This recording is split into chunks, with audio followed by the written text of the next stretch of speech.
Welcome to this week's episode of Car Stars and Roll Bars. I'm Mike Kinney, your host. Each week we explore all the different facets of car culture, whether it's the cars, the celebrities, the race teams, and museums like we have with us today. Do me a personal favor, reach out on YouTube, make sure to like, subscribe, and share, and let your friends know what's going on, and touch all the other social media platforms as well. It's good to have you aboard. Today, I tell you, anytime you're near Nashville, you probably heard it's called the Lane Motor Museum. This is Jeff Lane, and he probably has one of the most amazing museums known to mankind. He opened it in around 2003, and his whole goal with this is spread the word, some of these unique cars, ones that maybe didn't make it fully to production. More importantly, he's just a fun guy to have around. And who better to explain how fun all this is than one of my favorite people, Dennis Gage. Hey, Rick, hit that play button.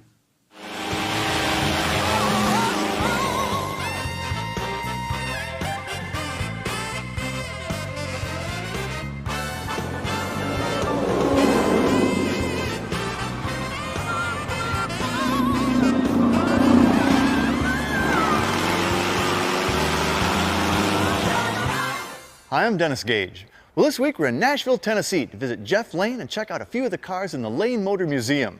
Now, this has got to be one of the weirdest collections of automotive oddities I've ever seen in my life. There's everything from microcars to race cars here. But Jeff's also got a lot of one-offs and prototypes that never quite made it into production. And when you look at them, you can kind of see why. Let me show you what I'm talking about.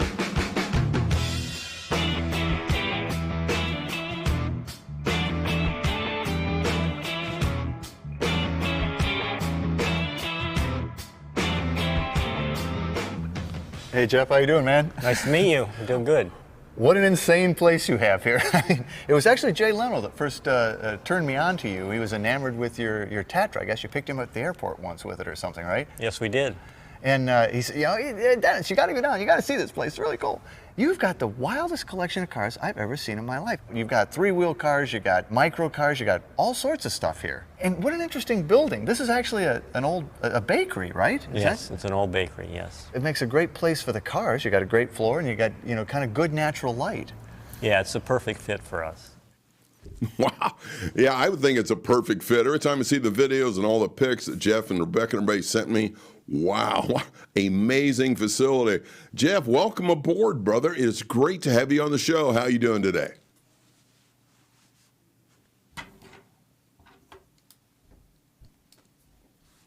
See if he's got his connection on his end. Can you hear me? There we go. Good morning. How you doing? I'm doing great. I'm glad to be here. I tell you, we can't thank you enough. And I've told my producer, Rick, I says, first time I met you and we Zoomed a while back, I love your hair. I think we might be brothers of another mother. You have more than I do, but it's long and I dye mine. I'm saying I'm digging the color. So for the viewers, because we got a lot of different pictures we're going to step into momentarily, looking a bit at your bio, thank you very much for sharing on all that information. The facility is about 132,000 square feet. You got about 40,000 square feet of open space. Just what led you to this? Because the museum's just the building's stunning, and then the collection side, it just takes it over the top. So I know you started out as like a teenager with a 1955 MG. You restored that, so that kind of gave you the itch. Yeah, my dad was always into MGT series cars growing up, and we were always working on cars, and we went to car shows and everything. Yeah. And I rebuilt a MGTF that he gave me when I was 12 for Christmas in pieces. I took my driver's training test in it. So, cars have always been like in my blood and in the family type thing. Wow. And before we jump in the cars, I think we got some shots of this building for the viewers. This is it just looks cool, man.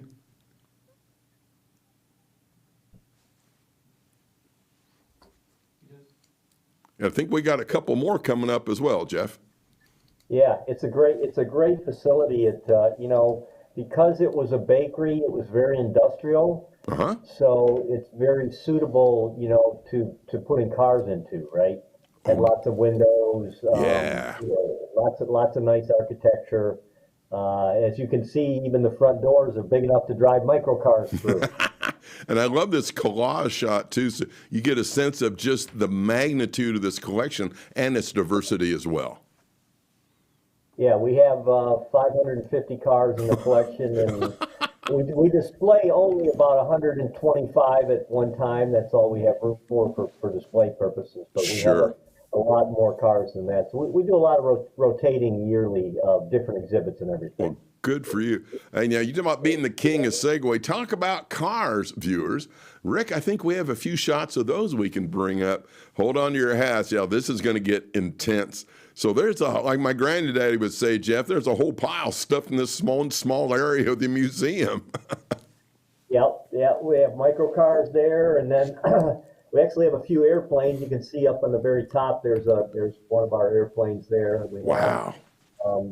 And then we have car exhibits, microcars. We have some of the exhibits are by country.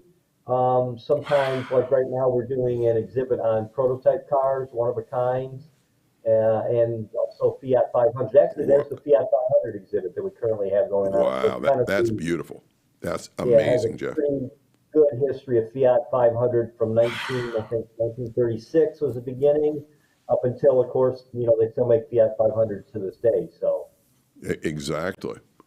And just every picture, everywhere I turn, there's the diversity of this collection is just amazing.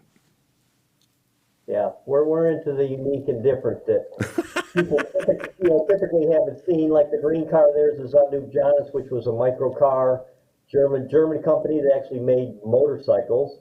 Yeah. And they decided in the 50s that maybe microcars became popular, and they were worried that people were going to stop riding motorcycles and everybody was going to buy a microcar, so they thought they should get in the microcar business.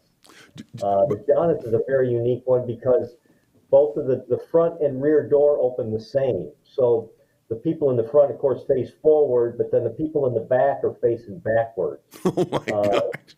The motor's in the middle. It actually was a really good microcar, 250cc two-stroke engine. Oh my goodness. 50 miles an hour.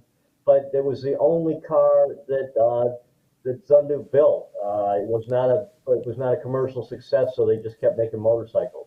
Wow. Hey, Rick, pull us up together just real quick before we finish the pictures. For the uninitiated, Jeff, like some of our viewers and Candy, a little bit of myself, exactly when you say microcar, what does it take for a vehicle to meet that definition or title? Right there. So microcar is a term most people use 400 cc's or less. Oh, okay. Some people use 600, which would include the Fiat 500, but the strictest definition is 400 cc's or less. So, and most of the microcars, really all of them came from Europe, right? BMW i7. Oh, okay. Most popular one. People think of Crosley's in the United States. Yeah. Of course, Crosley made cars. But all those cars, I think the smallest Crosley engine, I believe, was 600 cc's. Oh, So okay. it wouldn't be called a microcar in the strictest sense. But, Messerschmitt made the long, narrow car. Also, Subaru 360, made in Japan, was a microcar. Wow. And really, it was kind of a boom in the 50s and 60s because there were probably at least 100 microcar manufacturers. Really? Wow. Most of them were very tiny, and it's like Sure. the PO 350, the tiniest car recognized by the Guinness World Book of Records. They made like 50 of those, right? Right. So, like I said, BMW Isetta made, I think, about 300,000 Izettas. They were by far the most successful in terms of numbers. Most Okay. microcar makers made between 1,000 and 3,000 cars. Got it. Okay, great. Well, thanks. We got a few more pictures here in our car category, if you will. And so, it looks like you also have a series of different events, and people will come in and check everything that's going on, right? Yeah, this is a shot of, one time we had an exhibit on our propeller-powered vehicles. Yeah. So we have propeller-powered cars, we have propeller-powered bicycles, propeller-powered ice sleds. You can see some of the airplanes are still hanging up in the ceiling there, but that's a shot of our propeller-powered exhibit. Wow, that is just amazing. A propeller-powered car. That definitely got my attention. Now, I think this is something you can do like for the kids, right? Yeah, so we do this twice a year. Is we give rides to kids in our micro cars, like just on the museum property, right? Sure. Just kind of around the parking lot. So you can see the first one is a field Trident. This is called the Flipper. It's a French micro car from actually the early '80s. So yeah, we just give them like it's like a 3 or 5 minute ride. Yeah. Top speed like 10 or 15. It's really a big hit because kids can connect to things if they get to ride in it and kind of be a part of it, right? Oh, absolutely. So it's really a great event to get young people interested in the cars. That is It's really interesting cool. because we did it last year on Father's Day, and every kid that I gave a ride, I said, "Are you buying your dad a new car for Father's Day?" And they all look at me and say, "I don't have any money." But it's a good thought. this So there is a propeller car. There's our 1931 Helicron, yeah, one of our propeller-powered cars. Wow. Giving people rides around the parking lot in that. Yep. That is just incredible. And so that's like an amphibian vehicle, right? If I pronounced it It's our correctly. empty car. Yeah, we do member rides twice a year for members. We're lucky because Percy Priest Lake is about 20 minutes from here, and so we meet, in the evening or on a Saturday, and for 2 or 3 hours we give rides to members. So Very, very cool. Very fun. Probably wouldn't work too good in Las Vegas where there's not too many lakes, right? There's not too many lakes, lakes and a little bit warmish during the summer. right, you'd have to do it in the winter. So I have to ask, what in the world is this? So this is called the Tatra Aeroluge. So Tatra is a Czechoslovakian car maker. They made one of these during World War II, and the thing was, it was supposed to be made so you could drive people across like the snow fields of Russia. Right. You see the propeller propels it, but it also has the black drum on the bottom is a drum that drives. So that was to get you going. Or if you were going to go up a hill, right? Yeah. That would help you get up a hill. And then supposedly you pick the drum up and the propeller moves you along. Wow. I just love the innovation, things that it would never even begin for me to ponder on, and they managed to make it come together. I think I got one more shot here. Now this is kind of sexy. What is that vehicle? So this is a 67 Gyro X. This is a gyroscopically balanced car made in the United States by Alex Tremulous and Tom Summers. So it's a long, narrow car. As you can see, it only has 2 wheels. It's powered by a mini drivetrain right behind where the driver's sitting. There's a mini drive engine in there. Right. And then that drives the back wheels. And the gyro is powered hydraulically by a hydraulic pump. So that's at Pebble Beach in 2017. Wow. So when you come back on screen with me, you'll notice, viewers, I have this. I usually have a puzzled expression to begin with. So it has 2 tires and it's got a gyro to balance it? The gyro to balance it. So their theory was that it was going to be more aerodynamic, which it is because it's narrower, right? Sure. Very narrow car. It's going to be more stable, less likely to skid and slide, so it would be safer for people to drive. And the really leap of faith theory was if everyone drove a gyro car, it's 40 inches wide. So they're saying you could get twice as many cars on the existing roads as you do now. I don't know how you switch from getting rid of all 15 million cars we have on the road now and making them all gyro cars all at once. That would be a real task. But it's really a very technically interesting car, but it's very complicated. Very, very complicated. Well, yeah, so we'll be jumping to some of the other pictures, and I'm going to apologize in advance. One of these questions I think is going to be kind of tough for you. So I'll do the easier one. So to date, what's your favorite automotive memory? Wow. That's, That may be hard too. I've had many good memories. I can't think of one. I've done a bunch of vintage car rallies. I really enjoy that. So one of them would probably be driving a car out in Colorado, heading up the mountain on a beautiful, 70-degree day with the sunshine and the trees. Oh, yeah. But so I think you've done the Great Race, right? I've done the Great Race twice. Yep. Yeah, because we're going to get them. I've been talking with Jeff. We're going to get him on the show. That's an amazing process, to say the least.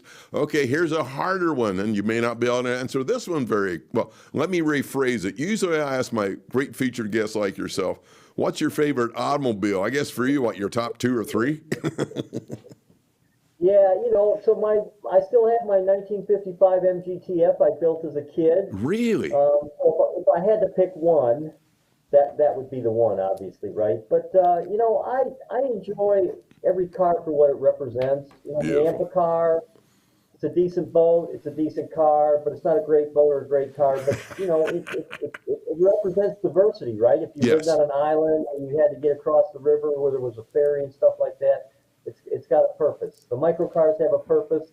Do you want to drive them across the United States? No, you don't, right? Right. Yeah. But exactly. around town, it's fun. That is a great answer, again, with the diversity of your collection. I think we have a few pics of just some of the peeps have been around. The different people have stopped by and said howdy. So, again, this would be one of your kind of themed gatherings of people, and looks like you might be talking about the some of your propeller-powered vehicles as well. Yeah, the Sinclair, actually, bicycle. Yeah, so we do a lot of, we do a daily demonstration of the Helicron every day at 11, and then during the summer, on certain weekends, we have demonstrations like every 2 or 3 hours. Oh, cool. So if people are on those, what we call event days, special event days, there's a lot more of activity, and that's what's going on here. I'm demonstrating the Helicron to people. So, but we think the museum should be alive, and of course, cars are made to be driven. Excellent. And so, unfortunately, you can't get every single person to ride in a car, right? Yeah. It's just not physically possible. But on special days, we do give rides outside also. Well, that's just such a great approach, and just give the opportunity people to be more engaged. And you're getting a little media attention here. Yeah, I hear somebody's filming one of the demonstrations we're doing. Yep. Mm-hmm. Oh, very, very cool. I think we got a couple more shots coming. Now, most of the viewers, you might recognize this guy. It's be Mr. Jay Leno. So who's there? Who's that beside him? That's Jason Chorchinsky, who used to be with Jalopnik. He was a writer for Jalopnik, and I think about a year ago he branched off on his own. He's got his own automotive website now. Oh, wow. Very, very cool. Yep. And I think we got one. So that's you with Jay, right? So is that when you picked him up at the airport? This is actually, he was here a couple summers ago, and the Zundas Jonas, the car I was telling you about that had one door in the front and one in the back, that's when he took that out, and we drove. He drove, and I rode with him around the block in it. Oh, very, very cool. And it was fun. Yeah, no, that's kind of, I think, just an iconic shot. You got you two great guys together, everybody's thumbs up, and you got some cool cars behind you. Yeah, Jay's a great guy. He's really fun. He's really knowledgeable. He's very down to earth. But his knowledge of cars it's amazing. Oh yes, absolutely. So I got to ask before we go to other pictures, what was it like picking him up at the airport? It was fun because we went over there and picked him up at the private jet terminal, and then he got in the car, and this was a really funny story. I let him drive back. So he was going to a comedy gig at Belmont University, which is right here near the museum, but like halfway, we're like 5 minutes away from the airport. It's like a 20-minute drive from the airport to Belmont University, and he's like, I'm starving. Can we stop at McDonald's so I can get something to eat?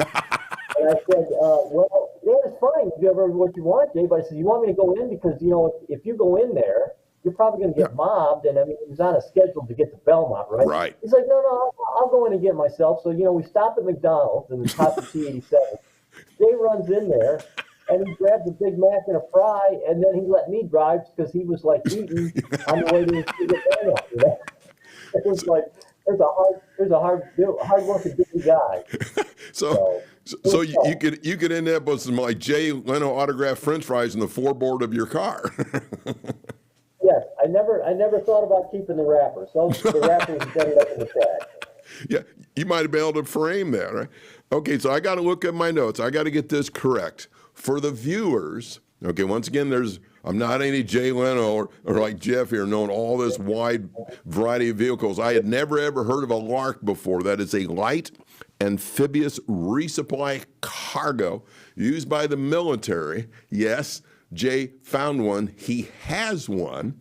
We got a couple of pictures of that. This is huge. So how did you find it? Because we got a great video coming up as well, but how did you find the Lark, Jeff? You know, amazingly enough, it was on eBay. Yeah, there was a company in Florida that bought 2 of these, and they were going to get a contract with the government to provide hurricane disaster relief. Like, and the vehicles had to be ready 24/7, right? So whenever a hurricane hit, they'd be available to, because it's amphibious and, as you can see, it drives on land too. Yeah. Well, they didn't get the contract. They bought the vehicles, but they didn't get the contract. So now they're like, what are we going to do with these? Yeah. Wow. Because I recall that.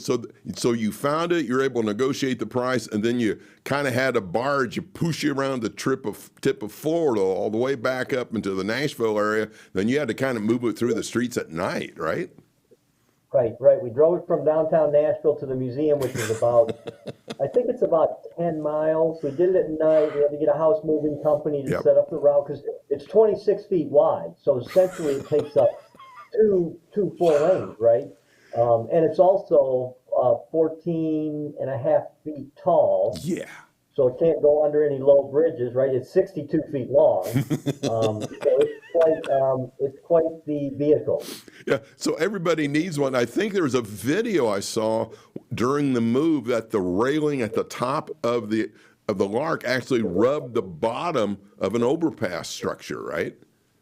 They did, yeah. There was one overpass we were going under, and there was a couple like metal, just like bars on side rails, right? And they just were like 2 inches too high, and they just kind of hit the truss and go bing, bing, bing, bing. I mean, it didn't hurt the truss, obviously. It didn't hurt the small pieces of metal, but that's how close it was at times. Wow. Okay, viewers, stand by. You're going to get a kick out of this video, and who better to talk about an over-the-top piece of equipment than Stacy David? Hey, Rick, fire that up, buddy. LARC, or LARC, stood for Lighter Amphibious Resupply Cargo. And this thing stands over 17 feet tall, is roughly 30 feet wide, and 70 to 80 feet long, depending on where you measure from. This is for you bling bling guys. We got a 51-inch rim. That's like 9 feet tall and 3.5 feet wide. I have got to get a set of these for a project. Why so big, you ask?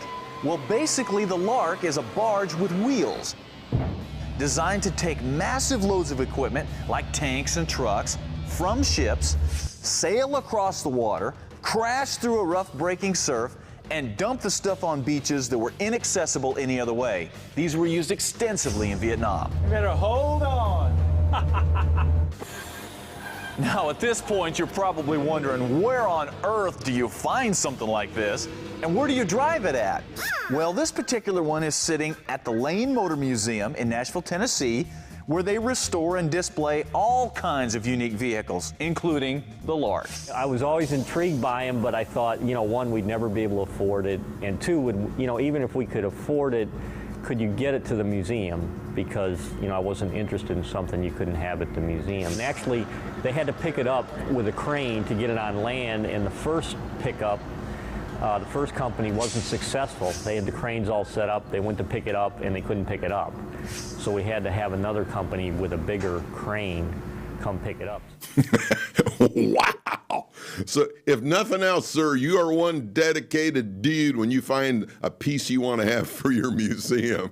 That is amazing. I think it's got 4 diesel engines. I mean, just the drive system is just nothing short of amazing, right? Yeah, it has 1 engine for each wheel, yeah. And the neat thing about driving under the bridge is, like he said, it's 17 feet high. But the cab that you drive in, you can take off the top of the cab, right? So that brings it down to 14 and a half, I think. But the thing you got to remember is when you're going under a bridge, right, when you're driving, is you have to kind of duck like this.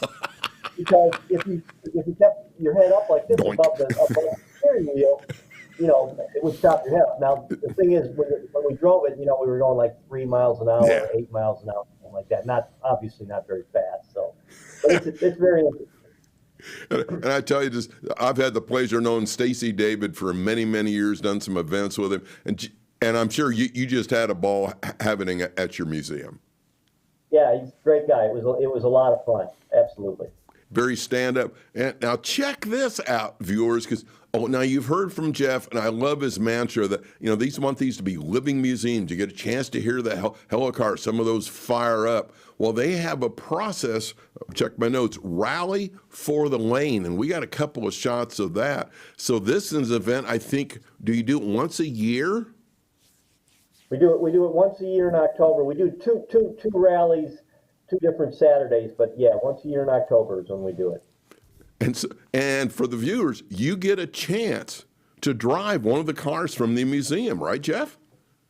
Right. So we have a list of about 50 cars that you can choose from that you can rent, and we set up a route about 75 miles in the morning, then we have lunch, and then it's about 75 miles in the afternoon. Wow.